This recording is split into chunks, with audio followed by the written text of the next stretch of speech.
दोस्तों हमने पहले ही करा दिया है। अगर आप लोग उसको नहीं देखे हैं तो लिंक आपको डिस्क्रिप्शन बॉक्स में दिया गया है, आप वहां से जाके देख सकते हैं। ये सेट नंबर 2 है हम लोगों का, ठीक है। ऑफिशियल क्वेश्चन बैंक है जो कि DGT ने जारी किया है, ठीक है। सबसे पहले यहाँ पर दोस्तों क्वेश्चन आ जाता है ट्रेड थ्योरी का। ट्रेड थ्योरी में दोस्तों आपको टोटल मैं बता दूं 38 क्वेश्चन आपको देखने को मिलने वाला है, ठीक है। तो यहाँ पर पहला क्वेश्चन कहा गया है कि दिखाया गया प्रभाव क्या है। तो दोस्तों ये जो आपको प्रभाव दिखाया गया है, यह प्रभाव आपका कहलाता है सरफेस टेंशन का, पृष्ठ तनाव या सरफेस टेंशन। A3 यहाँ पर करेक्ट आंसर हो जाएगा। दूसरा क्वेश्चन यहाँ पर देखिए कहा गया है उपकरण का नाम क्या है। ये जो उपकरण है दोस्तों यह आपका कहलाता है वायर वूल, ठीक है। तो वायर वूल यहाँ पर आपका करेक्ट आंसर हो जाएगा। तीसरा क्वेश्चन यहाँ पर दिखाया गया है सफाई का नाम क्या है। तो ये जो सफाई दिखाया गया है यह सफाई किस प्रकार का है। तो ये जो सफाई है दोस्तों ये आपका केमिकल सफाई है, ठीक है। रासायनिक सफाई करेक्ट आंसर हो जाएगा।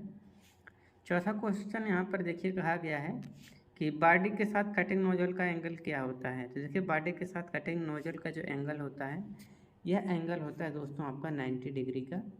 यहाँ पर तीसरा करेक्ट आंसर हो जाएगा। अब देखिए यहाँ पर पांचवा क्वेश्चन कहा गया है कि सॉफ्ट सोल्डरिंग का पिघलने का तापमान क्या है। तो देखिए सॉफ्ट सोल्डरिंग का पिघलने का जो तापमान होता है वह होता है दोस्तों आपका 350 डिग्री सेल्सियस से नीचे। यहाँ पर पहला करेक्ट आंसर हो जाएगा। छठा क्वेश्चन यहाँ पर कहा गया है कि ज्वाइंट की जड़ में पहला रन जमा क्या कहलाता है। तो ज्वाइंट की जड़ में पहला रन जमा जो कहलाता है यह कहलाता है आपका रूट रन। ऑप्शन नंबर यहाँ पर ए करेक्ट हो जाएगा, रूट रन। सातवां क्वेश्चन है करंट किसे कहते हैं। तो देखिए जो यहाँ पर है what is called as current, current किसे कहते हैं। तो इलेक्ट्रॉनों की गति को दोस्तों हम लोग करंट कहते हैं, ठीक है। एमीटर का उपयोग क्या है। तो देखिए एमीटर का उपयोग दोस्तों हम लोग करते हैं करंट को मापने के लिए, ठीक है। वोल्टेज मापने के लिए वोल्टमीटर का प्रयोग, और दबाव मापने के लिए हम लोग प्रेशर गेज का उपयोग करते हैं, ठीक है। जैसे मैनोमीटर हो गया और जो कोई वेंचुरी मीटर हो गया। यहाँ पर अमीटर का प्रयोग दोस्तों हम लोग प्रयोग करते हैं करंट को मापने के लिए। ये क्वेश्चन तो हमारा हो चुका है। अब यहाँ पर देखिए 9वां क्वेश्चन कहा गया कि लौह धातुओं को साफ करने के लिए किस वायर ब्रश का उपयोग किया जाता है। तो देखिए जो लौह धातुएं होती हैं इसको साफ करने के लिए जो हम लोग वायर ब्रश यूज करते हैं वह वायर ब्रश होता है दोस्तों आप लोगों का कार्बन स्टील का। तो कार्बन स्टील यहाँ पर तीसरा करेक्ट आंसर हो जाएगा। अब देखिए यहाँ पर 10 नंबर का क्वेश्चन कहा गया है कि नॉन फेरस मेटल को साफ करने के लिए किस वायर ब्रश का उपयोग करते हैं। तो नॉन फेरस मेटल का अगर आपको मेटल को साफ करना है तो वहाँ पर जो हम लोग वायर ब्रश यूज करेंगे वह यूज करेंगे स्टेनलेस स्टील का। यहाँ पर तीसरा करेक्ट आंसर हो जाएगा स्टेनलेस स्टील। किस प्रकार की सफाई में HCl यानी कि हाइड्रोक्लोरिक एसिड का उपयोग किया जाता है। तो ये रहता है रासायनिक क्लीनिंग में, केमिकल क्लीनिंग आपका करेक्ट आंसर हो जाएगा।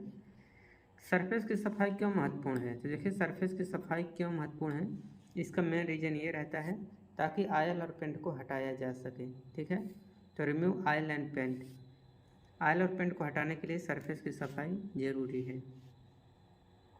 ऑक्सी एसिटिलीन फ्लेम कितने प्रकार की होती है। तो देखिए ऑक्सी एसिटिलीन जो फ्लेम होती है यह दोस्तों आपका 3 प्रकार का होता है। एक तो आपका कार्बोराइजिंग होता है, एक होता है आपका न्यूट्रल, एक होता है आपका ऑक्सीडाइजिंग।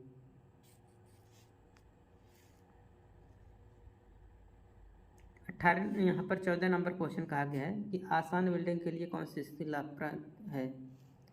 तो इजिएस्ट वेल्डिंग पोजीशन जो होता है दोस्तों वो रहता है आपका फ्लैट पोजीशन। तो 14 का यहाँ पर पहला आंसर करेक्ट आंसर हो जाएगा। 15 नंबर क्वेश्चन है कि वेल्डिंग का प्रतीक क्या दर्शाता है। तो देखिए वेल्डिंग का ये जो आपको प्रतीक दिखाया गया है यह आपका प्रतीक है दोस्तों बैकिंग रन या वेल्ड का, ठीक है। चौथा करेक्ट आंसर हो जाएगा। यहाँ पर देखिए 16 नंबर क्वेश्चन कहा गया है कि ग्रूव वेल्डिंग की ऊर्ध्वाधर स्थिति के रूप में क्या परिभाषित किया गया है। तो देखिए ग्रूव वेल्डिंग की ऊर्ध्वाधर स्थिति के रूप में जो परिभाषित किया गया है यह आपका है दोस्तों 4G वेल्डिंग। 16 के यहाँ पर तीसरा करेक्ट आंसर हो जाएगा। अब देखिए यहाँ पर 17 नंबर क्वेश्चन की फ्लैट वेल्डिंग पोजीशन में इलेक्ट्रोड का एंगल क्या होना चाहिए। तो फ्लैट स्थिति वेल्डिंग में इलेक्ट्रोड का जो कोण होना चाहिए वह होना चाहिए 70 से 80 डिग्री। तो यहाँ पर तीसरा करेक्ट आंसर हो जाएगा 70 से 80 डिग्री। 5G स्थिति में वेल्डिंग पाइप में किस प्रक्रिया का पालन किया जाता है? तो 5G स्थिति में वेल्डिंग पाइप में जिस प्रक्रिया का पालन किया जाता है वो रहता है आपका कि पाइप स्थिर लंबवत वेल्ड या नीचे विधि होगी। तो pipe fixed weld vertically either or down with method, यहाँ पर करेक्ट आंसर हो जाएगा। 19 नंबर क्वेश्चन यहाँ पर कहा कि एल्युमिनियम वेल्डिंग में किस प्रकार की ध्रुवता का उपयोग किया जाता है? तो देखिए एल्युमिनियम वेल्डिंग में जिस प्रकार की ध्रुवता का उपयोग किया जाता है वह रहता है आपका रिवर्स पोलरिटी। यहाँ पर तीसरा करेक्ट आंसर हो जाएगा रिवर्स पोलरिटी। 20 नंबर क्वेश्चन कहा गया है कि बेयर वायर इलेक्ट्रोड में किस प्रकार की ध्रुवता का उपयोग किया जाता है? तो देखिए जो बेयर वायर इलेक्ट्रोड होता है उसमें जो हम लोग पोलरिटी यानी कि ध्रुवता यूज करते हैं वह रहता है आपका स्ट्रेट पोलरिटी। 20 के यहाँ पर पहला करेक्ट आंसर हो जाएगा स्ट्रेट पोलरिटी। 21 नंबर क्वेश्चन यहाँ पर कहा गया है किस प्रकार की आर्क की लंबाई गहरी पेनिट्रेशन वेल्ड पैदा करती है?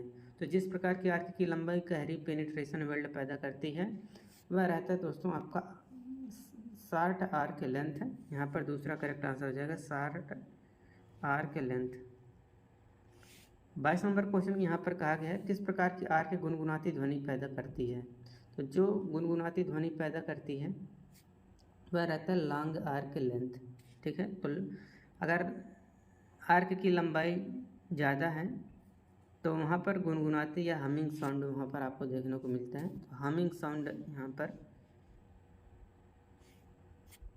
अब 23 नंबर क्वेश्चन है किस आर्क की लंबाई कड़क ध्वनि उत्पन्न करती है? तो पॉपिंग साउंड की अगर बात करेगा तो पॉपिंग साउंड जो होगा दोस्तों ये आपका शार्ट आर्क लेंथ।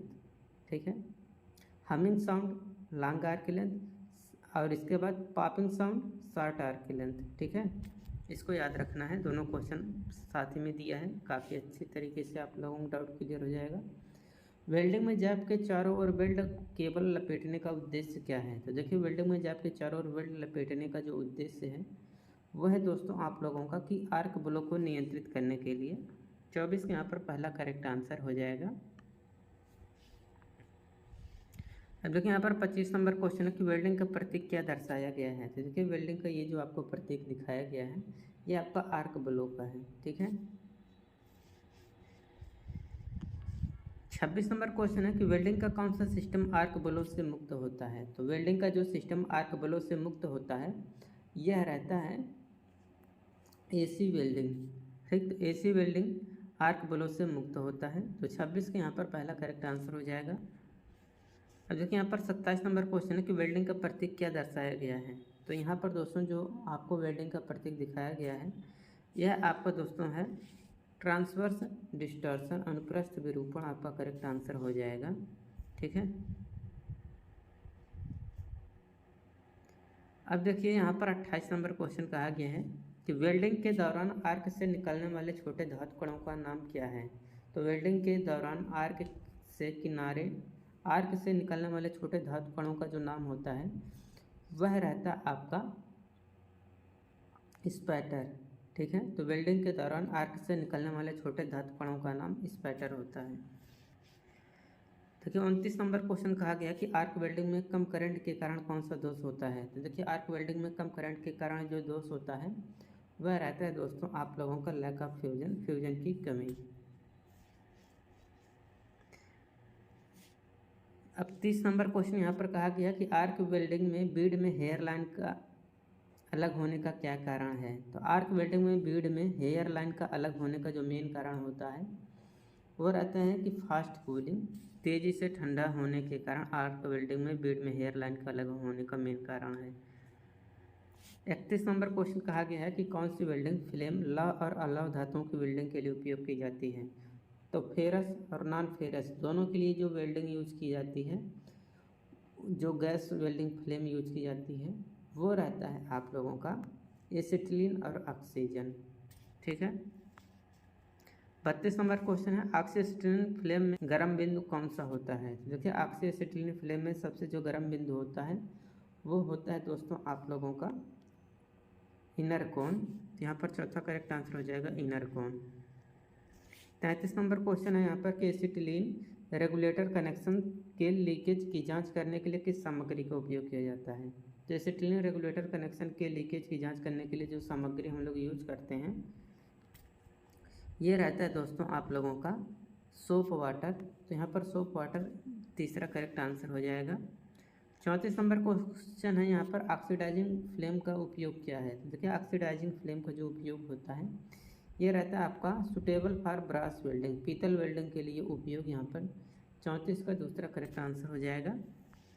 देखिए यहाँ पर 35 नंबर क्वेश्चन है कि निर्माण गैस सिलेंडर में किस सामग्री का उपयोग किया जाता है। तो मैन्युफैक्चरिंग गैस सिलेंडर में जो हम लोग मटेरियल यूज करते हैं वह मटेरियल होता है हमारा सॉलिड ड्रॉन स्टील।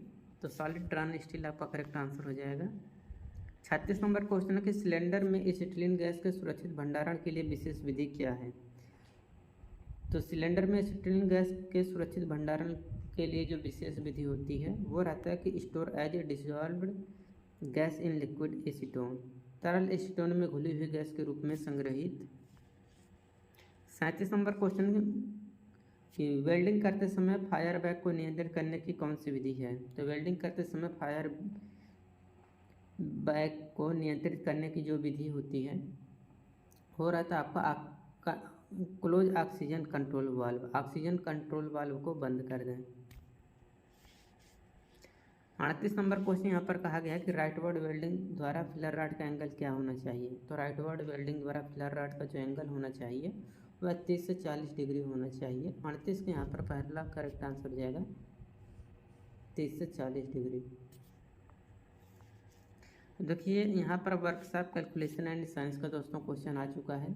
इसमें टोटल 6 क्वेश्चन देखने को मिलेगा। पहला क्वेश्चन कहा गया है इनमें से किस धातु में प्रमुख सामग्री के रूप में लोहा होता है। तो नाम से स्पष्ट है फेरस मेटल में, तो लौह धातुओं में लोहा होगा। दूसरा क्वेश्चन यहाँ पर 40 नंबर का कि धातु को कौन सा गुण बल लगाने पर विरूपित तथा बल हटाने पर वापस अपने पूर्व अवस्था में आने की क्षमता रखता है। तो उसको हम लोग बोलते हैं इलास्टिसिटी यानी कि प्रत्यास्थता। तो यहाँ पर दोस्तों आपका करेक्ट आंसर हो जाएगा प्रत्यास्थता। 40 के यहाँ पर तीसरा करेक्ट आंसर हो जाएगा। ठीक है, देखिए 41 नंबर क्वेश्चन है इनमें से धातु की कौन सा गुण जिससे धातु को गर्म करने पर पिघल जाती है। तो धातु को गर्म करने पर जो पिघलता है दोस्तों उस गुण को हम लोग कहते हैं फ्यूजिबिलिटी यानी कि गलनीयता। 42 नंबर क्वेश्चन है ढलवा लोहे की वेल्डिंग नहीं की जा सकती क्यों। मतलब कौन से ढलवा लोहे की वेल्डिंग नहीं की जा सकती है। तो देखिए जो हम लोगों का होता है सफ़ेद ढलवा लोहा इसका हम लोग वेल्डिंग नहीं कर सकते हैं। ठीक है, तो white cast iron correct answer हो जाएगा यहाँ पे। 43 नंबर क्वेश्चन है कि वस्तु में निहित पदार्थ की मात्रा को क्या कहते हैं। तो देखिए वस्तु में निहित पदार्थ की मात्रा को दोस्तों हम लोग बोलते हैं द्रव्यमान। तो मास यहाँ पर करेक्ट आंसर हो जाएगा 43 का 3। अब 44 नंबर क्वेश्चन है किसी पदार्थ के द्रव्यमान प्रति इकाई आयतन को क्या कहते हैं। तो किसी पदार्थ के द्रव्यमान प्रति इकाई आयतन को हम लोग घनत्व कहते हैं। घनत्व बराबर होता है आपका द्रव्यमान बटा आयतन। तो यहाँ पर देखिए इंजीनियरिंग ड्राइंग का दोस्तों क्वेश्चन आ चुका है जो कि 6 क्वेश्चन देखने को मिलेगा। पहला क्वेश्चन यहाँ पर कहा गया ये कौन सा सिंबल दिखाया गया है। तो ये जो सिंबल है दोस्तों यह आपका सिंबल कहलाता है यहाँ पर स्टील यानी कि इस्पात का सिंबल है ये कौन सा सिंबल है। तो ये जो सिंबल है ये आपका कांच का सिंबल है। ठीक है, तो कांच का सिंबल हो जाएगा ये आपका ग्लास। चौथा करेक्ट आंसर हो जाएगा। 47 नंबर देखिए यहाँ पर क्वेश्चन कहा गया है ये कौन सा सिंबल है। तो ये आपका कंक्रीट का है। ठीक है, कंक्रीट यहाँ पर हो जाएगा ठोस। 48 नंबर क्वेश्चन A4 शीट का ट्रिम किया हुआ आकार क्या है। तो A4 शीट का ट्रिम किया हुआ दोस्तों जो आकार होता है वो रहता है 210 × 297। ठीक है, अब देखिए यहाँ पर है कौन सा ड्राइंग आयाम सही है। तो देखिए जो सिंबल होना चाहिए यहाँ पर जो डायमेंशन है तीर के ऊपर होना चाहिए तो ये वो सही होता है। तो ऐसा आपको ऑप्शन नंबर ए में दिख रहा है तो आपका ऑप्शन नंबर ए ही सही हो जाएगा। ठीक है, बाकी इन सब में देखेंगे तो तीर कहीं ना कहीं नीचे दिया है तो वो आपका गलत हो जाएगा। ठीक है, अब है प्रिज्म का नाम क्या है, ठीक है। तो ये जो प्रिज्म दोस्तों है आपको दिखाया गया है, इसमें देखेंगे तो 1 2 3 4 5 6 है, तो यहाँ पर क्या हो जाएगा आपका हेक्सागोनल प्रिज्म, ठीक है। हेक्सा मतलब 6 होता है। अब देखिए दोस्तों यहाँ पर एम्प्लॉयबिलिटी स्किल का क्वेश्चन आ गया है, जो कि आपको यहाँ पर 25 क्वेश्चन देखने को मिलेगा। पहला क्वेश्चन यहाँ पर कहा गया है रिक्त में सही शब्द भरें। यहाँ पर हो जाएगा दे, हो जाएगा आर गुड फ्रेंड, हो जाएगा 51 के यहाँ पर दोस्तों तीसरा करेक्ट आंसर हो जाएगा, ठीक है। अब इसके बाद यहाँ पर देखिए अगला क्वेश्चन कह रहा है यहाँ पर 52 नंबर का, करेक्ट क्रिया के यहाँ पर प्रेजेंट प्रोग्रेसिव टेंस में आपको लेकर जाना है इसको। यहाँ पर क्या हो जाएगा ये पूछा गया है, तो यहाँ पर हो जाएगा the train is passing through the tunnel, यहाँ पर करेक्ट आंसर हो जाएगा ट्रेन टनल के अंदर से गुजर रही है, या ट्रेन टनल के माध्यम से गुजर रही है, ठीक है। 53 नंबर क्वेश्चन का आगे उचित इंट्रोगेटिव विशेषण के साथ आपको यहाँ पर फिल करना है। यहाँ पर क्या भरा जाएगा ये पूछा गया है आपसे। यहाँ पर भरा जाएगा वेयर आर यू गोइंग, तुम कहाँ जा रहे हो। 54 नंबर क्वेश्चन यहाँ पर कहा गया है कि आपको उचित सर्वनाम से या प्रॉपर प्रोनाउन से भरना है। तो आई मेड दिस केक, यहाँ पर क्या भरेगा, यहाँ पर आई के साथ दोस्तों हम लोग प्रयोग करते हैं माई सेल्फ का, ठीक है। तो 54 का यहाँ पर दोस्तों आपका पहला करेक्ट आंसर हो जाएगा। यू के साथ योर सेल्फ का प्रयोग करते हैं, ही के साथ हिम सेल्फ का प्रयोग करते हैं, इट के साथ इट सेल्फ का प्रयोग करते हैं, और आई के साथ माई का प्रयोग माई सेल्फ का प्रयोग करते हैं, ठीक है। 55 नंबर क्वेश्चन है कि उचित सर्वनाम से भरना है। तो यहाँ पर हो जाएगा सी मेड दिस केक, यहाँ पर देखिए हर सेल्फ यहाँ पर आएगा, तो सी के साथ हर का प्रयोग करेंगे, ही के साथ हिम सेल्फ, तो ये हो गया, इट के साथ इट सेल्फ, माई के साथ माई सेल्फ। 56 नंबर क्वेश्चन है रिक्त स्थान में उचित प्रॉपर रिफ्लेक्सिव प्रोनाउन यहाँ पर भरना है। तो यहाँ पर हो जाएगा सी हैज हर्ट, यहाँ पर हो जाएगा आपका हर सेल्फ, सी के साथ हर सेल्फ का प्रयोग करेंगे, माई के साथ माई सेल्फ, ही के साथ हिम सेल्फ, इट के साथ इट सेल्फ। 57 नंबर क्वेश्चन है दिए गए वाक्य के लिए आपको उपयुक्त विशेषण के साथ रिक्त स्थान को भरना है। यहाँ पर हो जाएगा द लिटिल गर्ल्स, यहाँ पर आई रिवील्ड हर मिसचीफ, यहाँ पर 57 का आपका करेक्ट आंसर हो जाएगा। यहाँ पर जो भरेगा वो आएगा आपका ट्विंकलिंग, ठीक है। 58 नंबर क्वेश्चन है उपयुक्त स्थान पूर्व सर्ग के साथ रिक्त स्थान को भरना है। यहाँ पर हो जाएगा my house is on the 3rd floor, हो जाएगा यहाँ पर। तो 58 के यहाँ पर तीसरा करेक्ट आंसर हो जाएगा। 59 नंबर है कि सही प्रश्न शब्द भरें। तो सही क्वेश्चन वर्ड यहाँ पर डालना है, क्या भरा जाएगा। तो यहाँ पर आएगा who is the speaker at the function, ठीक है। लो लेवल लैंग्वेज किसको कहा जाता है। तो देखिए जो लो लेवल यानी कि निम्न स्तर की जो भाषा होती है ये रहता है आपका मशीन लैंग्वेज, जो आपके कंप्यूटर में यूज किया जाता है, वही उसी की बात यहाँ पर की जा रही है। प्रोनाउंसिएशन रिफर्स टू, उच्चारण किसको संदर्भित करता है। उच्चारण दोस्तों ध्वनि के उत्पादन को संदर्भित करता है। तो production of sound correct answer हो जाएगा यहाँ पर। क्वेश्चन के शब्दों के निम्नलिखित सेट को सार्थक वाक्य में फिर से व्यवस्थित करें। तो ये जो व्यवस्थित है दोस्तों ये है आपका she work as a school teacher, यहाँ पर करेक्ट आंसर हो जाएगा यहाँ पे। 63 नंबर क्वेश्चन आ जाएगा आवाज़ की पिच का उठना और गिरना क्या कहलाता है। तो देखिए आवाज़ की पिच का उठना और गिरना यह आपका इनोटेशन यानी कि आवाज़ का उतार चढ़ाव कहलाता है। 64 नंबर क्वेश्चन है वह शब्द जो अचानक और मजबूत भावना व्यक्त करता है उससे क्या कहा जाता है। तो वह शब्द जो अचानक और मजबूत भावना व्यक्त करता है उसको दोस्तों हम लोग बोलते हैं इंटरजेक्शन यानी कि विस्मयादि बोधक बोलते हैं, ठीक है। 65 नंबर क्वेश्चन यहाँ पर कहा गया है कि जब आप शिक्षक, प्रशिक्षक या पर्यवेक्षक जैसे उच्च अधिकारियों का अभिवादन करते हैं तो आपको किसका उपयोग करना चाहिए। तो इसके लिए दोस्तों यूज करना चाहिए आपको गुड मॉर्निंग का प्रयोग, ठीक। आंसर शब्द में कौन सा अक्षर मुख्य होता है। तो आंसर हम लोग जो पढ़ते हैं तो यहाँ पर W साइलेंट होता है, ठीक है। तो यहाँ पर डब्लू अक्षर करेक्ट आंसर हो जाएगा। यहाँ पर 66 का चौथा करेक्ट आंसर हो जाएगा डब्लू। आंसर हम लोग पढ़ते हैं तो डब्लू साइलेंट हो जाता है। चर्चा के शिष्टाचारों में से कौन सा डू है? तो ये जो है ये आपका लिसन टू अदर, दूसरों को सुनना, शिष्टाचार के अंतर्गत आएगा। ये शिष्टाचार में कौन सा काम नहीं करना चाहिए? तो शिष्टाचार में जो नहीं करना चाहिए वो है आप लोगों की अनर्गल अननेसेसरी, अनावश्यक बहस नहीं करना चाहिए, यह शिष्टाचार के अंतर्गत नहीं आता। ठीक है। कंप्यूटर का मस्तिष्क कौन है? तो कंप्यूटर का मस्तिष्क है CPU, सेंट्रल प्रोसेसिंग यूनिट। अब अगला क्वेश्चन यहाँ पर है 70 नंबर का। 70 नंबर का क्वेश्चन देखिए, कह रहे हैं विस्मयादिबोधक वाक्य यानी कि एक्सक्लामेटरी सेंटेंस कौन सा है?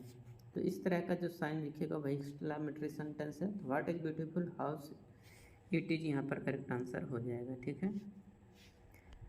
एक्टिव वॉइस आवाज़ में कौन है? तो एक्टिव वॉइस में दोस्तों कौन सा है ये आपसे पूछा गया है। तो Ram has pass the exam, correct answer हो जाएगा। ये आपका एक्टिव वॉइस में है।